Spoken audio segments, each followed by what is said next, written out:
Good afternoon, ladies and gentlemen, and thank you all very much for coming along this afternoon. Thank you, Stephen, for your words of welcome and introduction. And the subject of my talk is based around the story of Edward Bruce and Ireland.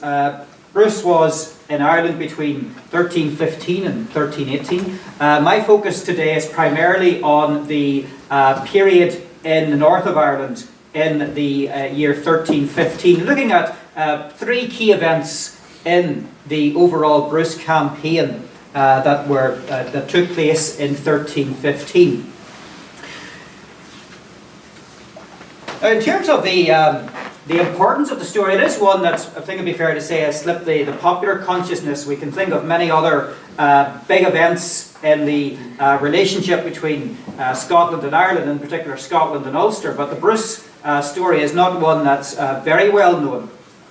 But historians have long regarded it as being an episode of critical importance in the relationship between Ireland and Scotland in the medieval period. If I can quote from James Lydon, the late James Lydon, one of our finest historians of the medieval period, he writes, "In the history of the English lordship of Ireland in the Middle Ages, there is no single event more important than the invasion by Edward Bruce in 1315. It was also an event of the greatest importance in Iberno-Scottish relations." So Lydon and other historians have recognised this 3-year period as being one of immense significance in terms of the story of the two countries in the medieval period. Now, the Bruces were originally a family of Norman origin, in French obviously, but by the 12th century had become, late 1200s to say, had become one of the most powerful families in Scotland, one right at the heart of political life in Scotland. Their original power base was in the Dumfries area of the south of Scotland. Through intermarriage with the Earls of Carrick, they become powerful in the what was known as Carrick, the southern part of Ayrshire, in the medieval period. I'm showing you a slide of Crossrule, that magnificent abbey at the side of the main road, not far from Ayr or Maybole. I think it's actually not too far from either. It's the main road going north from the ferry at Cairnryan. And it is an absolutely fantastic place to stop. I know if you're on that road, you tend to be rushing to the ferry or rushing away from the ferry, but if you've half an hour to spare, Crossrule Abbey is certainly a great place to stop. And I'm showing it because this is where Robert Bruce is believed to have been baptised, and very possibly Edward Bruce also. Their power base in this area was Turnberry, just right on the coast, the Ayrshire coast. There's very little of the castle surviving today, but there is a lighthouse very close to the site, and it's just beside the famous golf course. So the Bruces were an extremely powerful family in Scotland in the late 1200s. They also had numerous connections. Not just within Scotland and even England, but actually connections across to Ireland as well. We can see, for example, that Robert Bruce was married to Elizabeth de Burgh, the daughter of Richard de Burgh, the Earl of Ulster. And ironically, Richard de Burgh was one of Edward's principal opponents when he brought his army to Ireland in 1315. We also find that the Bruces, through their mother, Marjorie, Countess of Carrick, were related to the O'Neills, kings of Tyrone. And there are other Irish connections as well. So it's a family that has connections, not simply in Scotland, not simply of England, but also extensive connections with Ireland as well. In fact, through his mother, Robert Bruce was feudal lord of a stretch of County Antrim, from Larne up to about Carrick, up to about Glenarm, or maybe beyond that, through his mother's family. So whenever Edward Bruce and Robert Bruce looked out on a clear day across the North Channel, they were looking out on a country, on an island, over which they had some territorial claim and also numerous family connections. So as one historian has said, Ireland cannot have seemed in any way a foreign or strange or unfriendly country to Robert Bruce, and the same goes, of course, for Edward. Now, the famous story of Rathlin Island and Robert Bruce. Well, in 1306, Robert Bruce, Edward's older brother, was one of the principal claimants on the Scottish throne. In 1306, he and one of his principal rivals to that claim, John Comyn, go into Greyfriars Abbey in Dumfries. Only one of them comes out alive. We don't know exactly what happens, whether it was a rush of blood or whether it was a premeditated attack, but Comyn is dead and Bruce is on the run. Shortly after that, Robert is crowned King of Scotland. Now, of course, Edward I, Longshanks, the Hammer of the Scots, is not going to stand by and allow that to happen. And so Robert is forced to withdraw. He withdraws to Dunaverty, a castle in the Mull of Kintyre. He and his followers, about 300 or so of them, withdraw to Rathlin Island. And they spend the winter of 1306-1307 on Rathlin. I was giving the same talk in Ballintoy a couple of weeks ago, and I actually had the slide up of Rathlin Island, but yet where I was standing I could simply look out of a window and there was Rathlin Island in all its glory, and a wonderful bright sunny spring evening, looking magnificent as always. In terms of Bruce's time on Rathlin, there have been numerous stories and legends have grown up around that, and still there are places on the island. Bruce's Cave, for instance, and also Bruce's Castle. Now, Bruce did not build the castle, it was probably built by the Bissets, but it's probable that it was in Bruce's Castle that he spent the winter of 1306-1307. And back in 2007, to commemorate the 700th anniversary of that, a blue plaque was erected on Rathlin Island, and also the Ulster Scots Agency under Mark Thompson took the Bruce and Rathlin story as its theme for the year. Now, in the early part of 1307, Bruce returns to Scotland. Two of his brothers go as part of an advance party. They're captured and taken prisoner and shortly afterwards executed. But Bruce himself lands safely. And then there's a period of about 7 years in which there is a sustained campaign between the Scots, led by Bruce, and the forces of the English, initially led by Edward I and then subsequently his son Edward II. It all culminates in the Battle of Bannockburn in June 1314, which results in a resounding victory for the Scots. Edward Bruce himself was one of the Scottish commanders in that battle, leads one of the Scottish divisions. As a result of it, Robert Bruce, his kingship is confirmed in Scotland. It's still not properly recognised by the English king as such, but it does leave him in a very powerful position in Scotland. In the aftermath of Bannockburn, the Scots begin to turn their attention to Ireland and look into the possibility of opening up another front over here on this side of the North Channel. In April 1315, Robert calls what's been described as a parliament or an assembly in Ayr to discuss, not so much to discuss, but simply to confirm sending an army to Ireland under the command of his brother, Edward. And you can see this is the Tower of St. John's Tower in Ayr. And the commemorative plaque was placed there in 1998, and it reads, "To commemorate the Parliament of King Robert the Bruce, held here at the Church of St. John the Baptist on 26th of April 1315. Now, Ayr was to be the place from which the Scottish fleet left exactly 1 month later. It was the most important port on the western seaboard of Scotland. It was a royal burgh. It was a town of some importance at that time. Now, in early 1315, although actually others have suggested it's actually probably going back to 1306, Robert writes to all the kings of Ireland, and he writes, "We and you and our people and your people share the same national ancestry, common language and common custom." And he writes, "with the aim of permanently strengthening and maintaining the special relationship between us and you."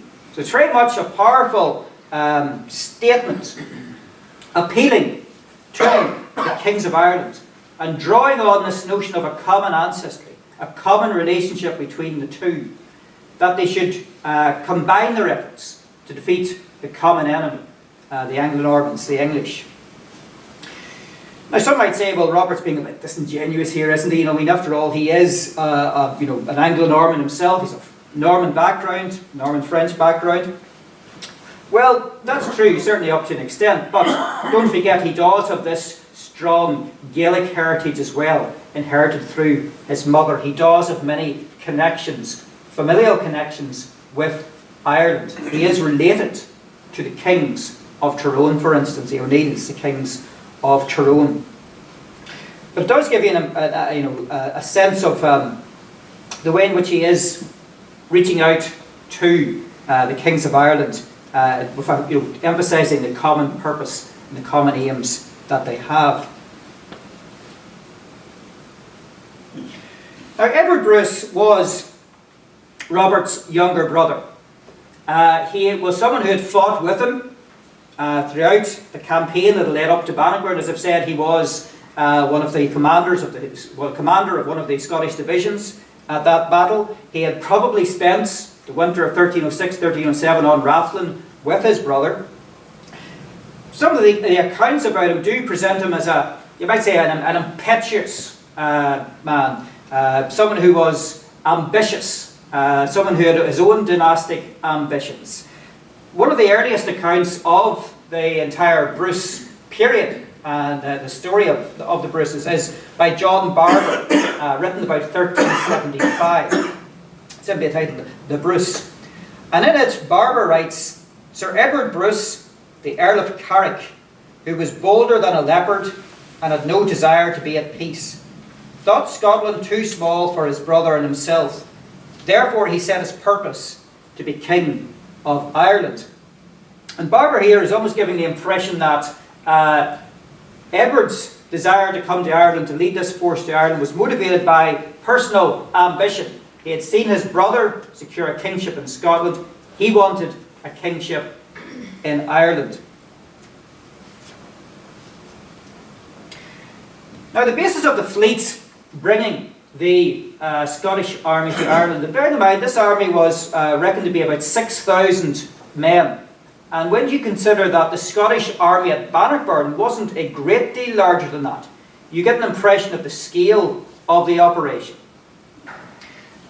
And it's likely that many of those who were coming to Ireland in 1315 had themselves been veterans of the Battle of Bannockburn and the campaign of the previous 8 years. But the fleet, sources at the time state that it was a fleet of about 300 boats. Now, looking at maritime historians looked into it, and he reckons that's probably too many boats actually. The fleet was probably a good deal smaller than that. Maybe it was maybe 90 boats. Whether 90 or 300, it was still a significant armada. Probably the basis of it were the Scottish Berlins or galleys that were frequently crossing the North Channel between Scotland, in particular the Scottish Isles, and the north of Ireland.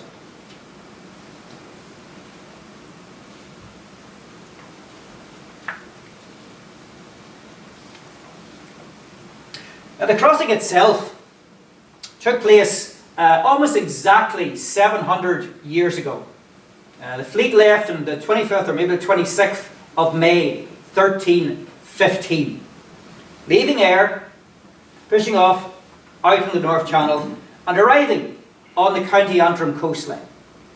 Now, there are different sources as to where exactly they landed. The traditional place is quite often recognised as being Larne Loch. Other sources maybe suggest that it could have been as far north as Cushendun. There are references, for example, to landing place Clondon Malays, which is possibly, just possibly, Clondon or Glendon at Cushendun. Wherever it was, it's likely that along this stretch of coastline there would have probably been multiple landing places, and they would have taken advantage of suitable places to land the Berlins and to bring ashore the men.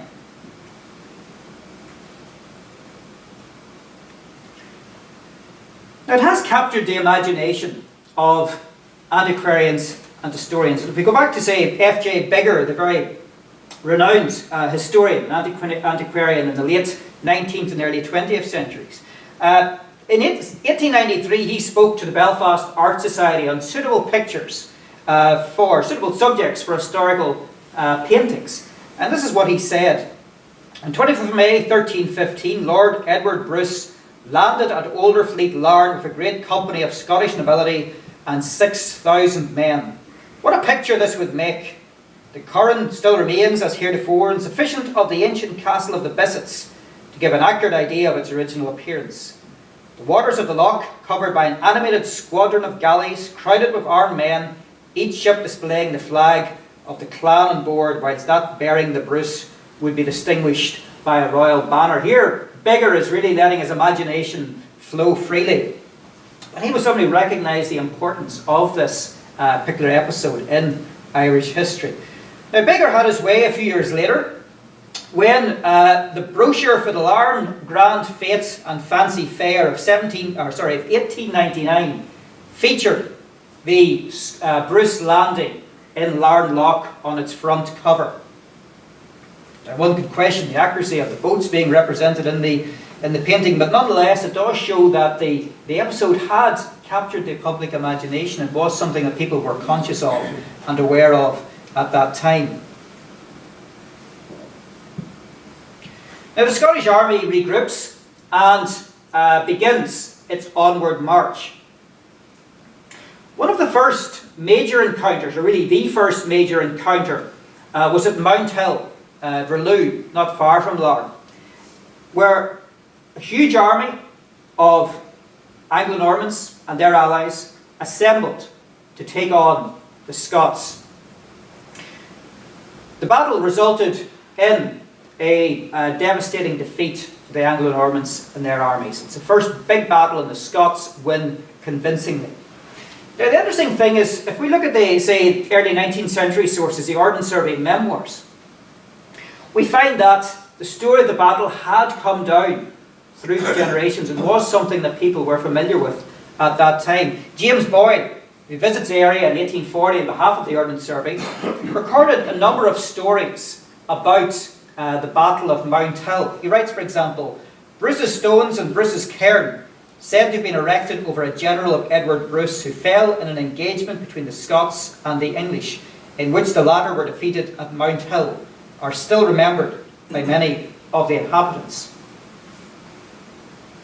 And if we take another statement from the Ardennes Memoirs, this is a description of the inhabitants of the townland of Ballygowan and the parish of Ballynewer.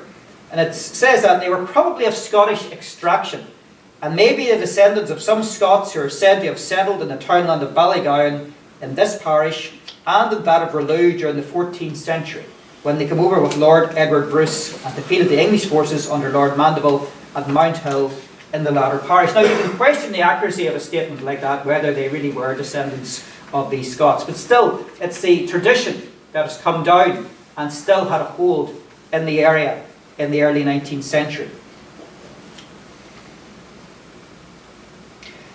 The Scots head on for Carrickfergus. Carrickfergus was, of course, the seat of Anglo-Norman power in Ulster. And a significant town had developed around it.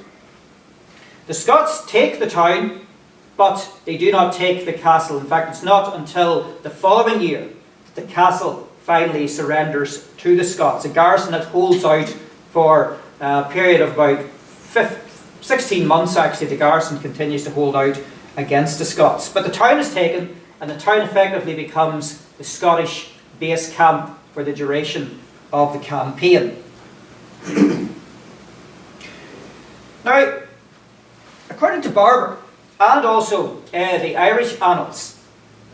Shortly after taking Carrickfergus, to quote Barber, the folk of Ulster had come entirely to his, that is Bruce's, peace. There came to him and made fealty some of the kings of that country, a good 10 or 12. In an Irish annals from 1315 it said, the Ulsterman consented to his being proclaimed King of Ireland, and all the Gaels of Ireland agreed to grant him lordship, and they called him King of Ireland. So this is to be regarded as the inauguration or coronation of Edward Bruce as King of Ireland. And it's carried out, he's recognised as king by the Irish kings themselves. So it is, in some ways, quite remarkable that this Scotsman, albeit with connections in Ireland, should bring an army to Ireland and be recognised as King of Ireland by the Irish kings themselves. Whether they saw in Bruce someone who transcended their own divisions, whether they saw in him someone who would lead them against the enemy, the Anglo-Normans, whatever they thought, they saw in him, or they recognised him as their king. And this event, this inauguration, probably took place in or near Carrickfergus in the early part of June 1315. And again, it's a story that has come down through the generations. In the 19th century, Thomas Davis, who was an Irish nationalist in early to mid 19th century Ireland, in his own hints for Irish historical paintings, suitable subjects for Irish historical paintings, sees the coronation of Edward Bruce as being one of those pivotal events in Irish history, and one that ought to be commemorated. Bruce was actually seen as a hero in Irish nationalist circles in the 19th century. He was someone who'd come over to fight the English, to take on the Anglo-Norman enemy.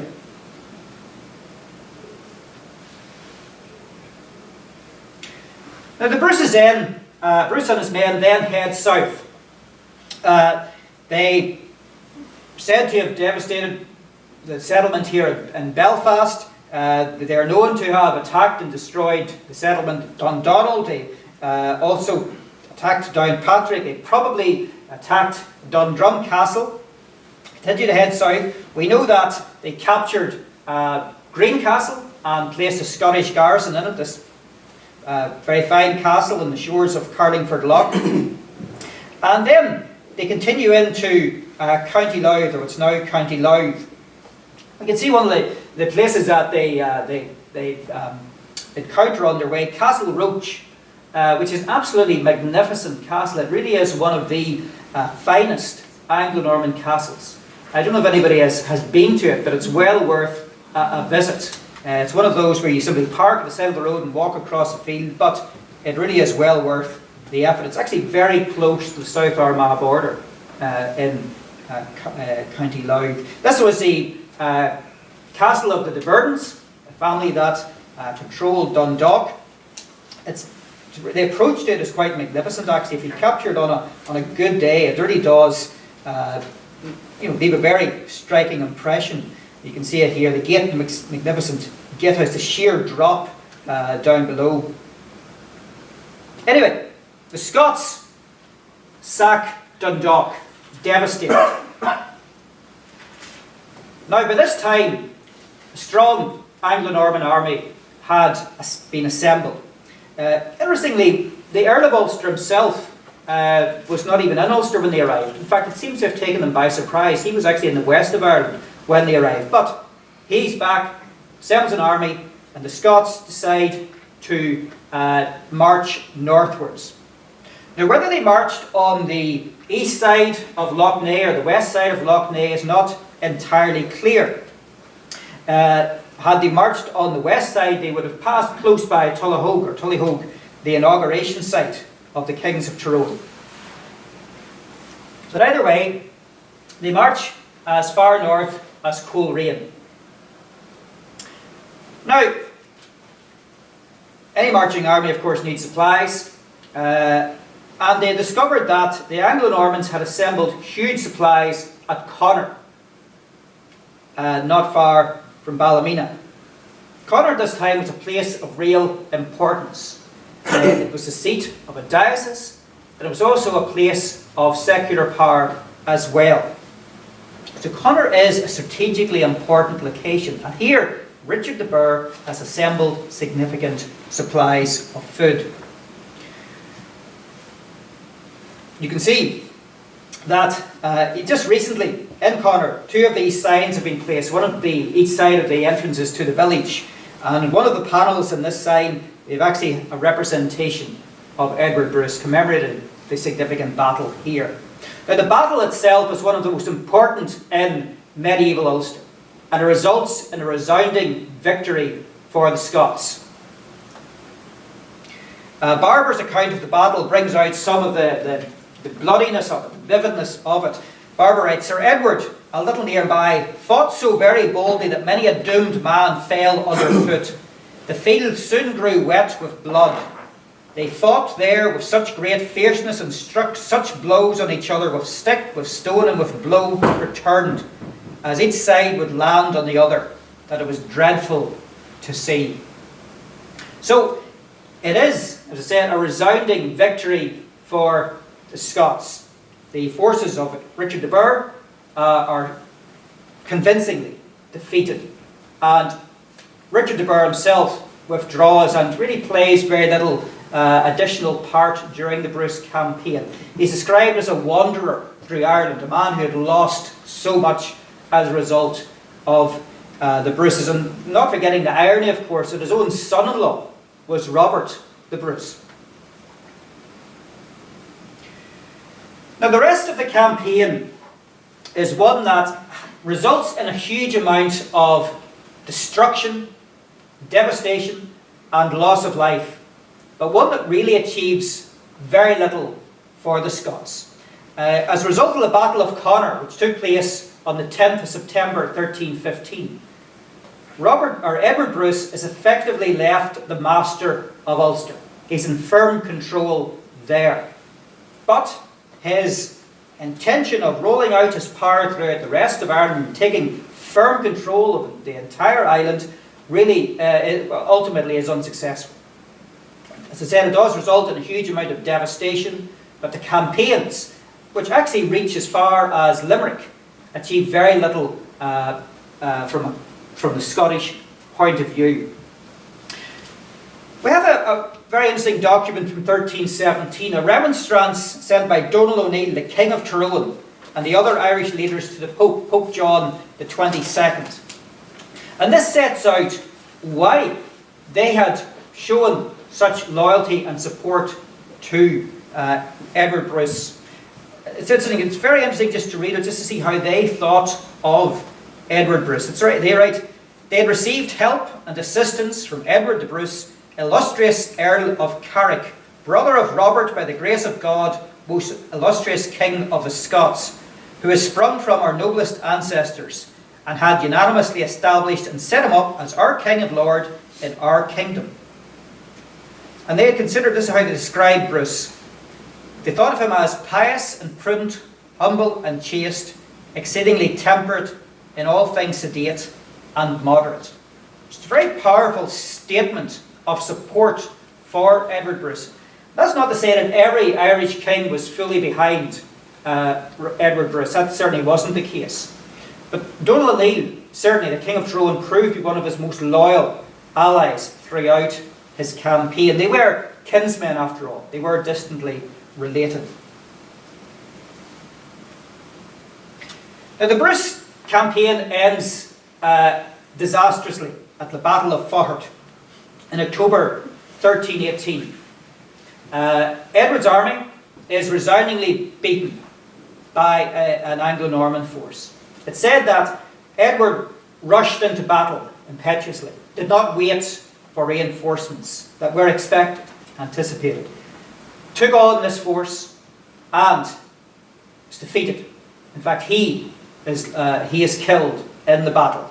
Many of his Scottish allies are killed in the battle. MacRory and MacDonald, who were fighting with him, the King of the Isles and the King of Argyll, killed in the battle. Donald O'Neill escapes with his life, just about. So it's the end of the Bruce campaign. What's left of the Scottish army withdraws to Carrickfergus, and soon set sails for Scotland. And that was really the end of the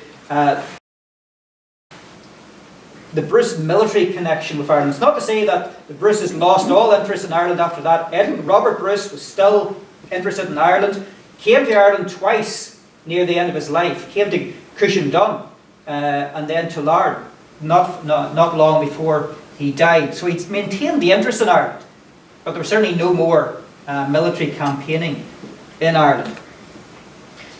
This is a photograph of the marker to Edward Bruce in Faughart graveyard. Faughart is not far from Dundalk in County Louth. Now, given that Edward's head was cut off, pickled and sent to London, given that his body was cut up and sent to various parts of the kingdom, one does wonder just how much of his body is here in Faughart. But still, it's a tradition that has survived. It's a tradition that has come down. In the 19th century, there were all sorts of campaigns, both in Ireland and in Scotland, that a proper memorial should be erected at Faughart to this King of Ireland who had come from Scotland. You find letters in the press calling for something to be done, and the disgrace that nothing had been done about this. The ledger, the stone ledger we see, was, I think, erected in the 1960s over what was believed to be his marker, his resting place. And then the marble plaque was erected just a few years ago, very, very recently actually, just in the last maybe 5 years or so. But you can see on it in English and in Irish. Edward Bruce, King of Ireland, killed in Battle of Faughart, 14th of October 1318. So again, that tradition, the connection, the story lives on and is still considered important by the people in that area. In closing, just another comment from one of our leading historians. Again, just recognise the importance of the Bruce campaign. Professor Sean Duffy of Trinity College Dublin has written, "The Bruce invasion of 1315 to 1318 represents the high water mark of Scottish involvement in Ireland in the later Middle Ages." This was a major event, and it's something that we certainly should be thinking about. This is now, as I said, almost exactly the 700th anniversary. So thank you very much for listening.